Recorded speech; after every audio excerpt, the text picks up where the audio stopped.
I didn't want to go to church the way that I was. I couldn't face God and then still go out and do what I was doing. So I knew that one day I would have to get right with God. I thought I had all the time in the world. However, she didn't. Tanya Wright's reckless lifestyle was about to catch up to her. Growing up, Tanya was a good kid. Never partied, never got into trouble. She even accepted Jesus into her life as a young girl. I don't think I really understood the gravity of what it all meant and what it stood for. I was more of a fan, I think, of Jesus than a follower. Then, after high school, Tanya married and discovered freedoms of being an adult. She and her husband loved to party. She stopped when she got pregnant, yet was right back at it after she had her baby at 19. Now she drank and smoked weed to cope with the pressures of being a young mother. Soon she was using OxyContin to get her through the day. It gave me confidence, I guess, and energy, motivation. Instead of spending time at home with my daughter like I should have been, I was in various drug houses. For years, Tanya's life, along with her husband's, was consumed by drugs. Tanya's parents helped raise her daughter, leaving Tanya riddled with guilt. I felt like a failure as a mother because once I became addicted, it took over my life, it took over my personality. I was motivated now for one thing, and that was to get high, to get my drugs so that I wasn't sick. Tanya and her husband separated when she was 26. She tried to get a handle on her opiate addiction and began taking methadone. Even then, she'd use cocaine whenever she had the money for it. It really created a lot of shame and guilt in me, especially as the years continued on and I continued in this cycle. I always thought it was going to make me feel better. And then once it ran out, it just made you feel worse because now you have no money and you've done it again. You've let everybody down again.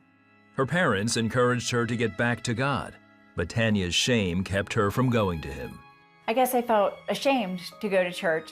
I just had this heaviness of depression and darkness surrounding me. Then, around midnight on October 13th, 2017, Tanya was out drinking with her estranged husband. They started arguing, and Tanya stormed off to find her dealer for a quick fix.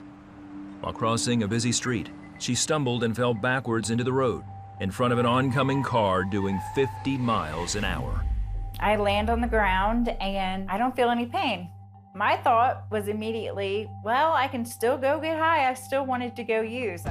Instead, a critically injured Tanya was flown to the Shock Trauma Center at the University of Maryland in Baltimore.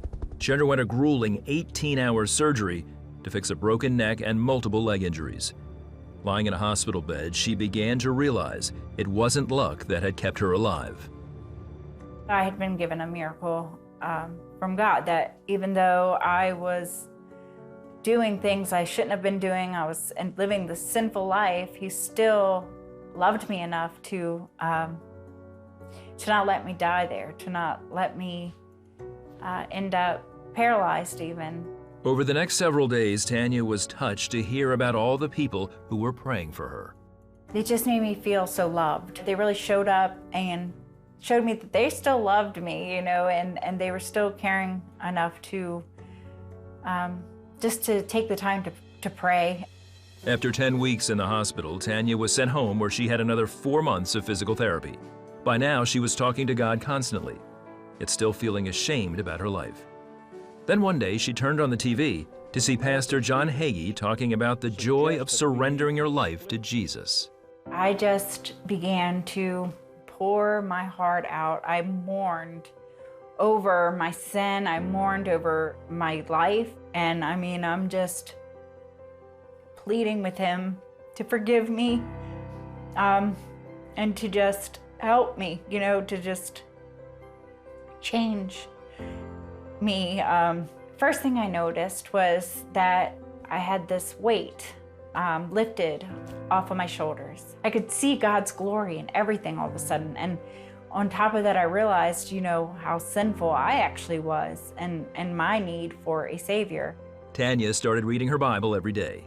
As she grew closer to God, her desire for drugs and alcohol was replaced with a longing for more of Jesus. I wanted to be closer to Him. I wanted to know more about Him. It was like I was in the wilderness and I'd been starving to death, and now I had this bread. Today, Tanya has a wonderful relationship with her daughter. Tanya is also thankful that God gives second chances and accepts all who come to Him, no matter where they are. I wish that I wouldn't have wasted so much time. If I had known, just how wonderful and freeing, it was going to be to finally do things His way, to finally do things Jesus' way, I would have definitely done it long, long ago.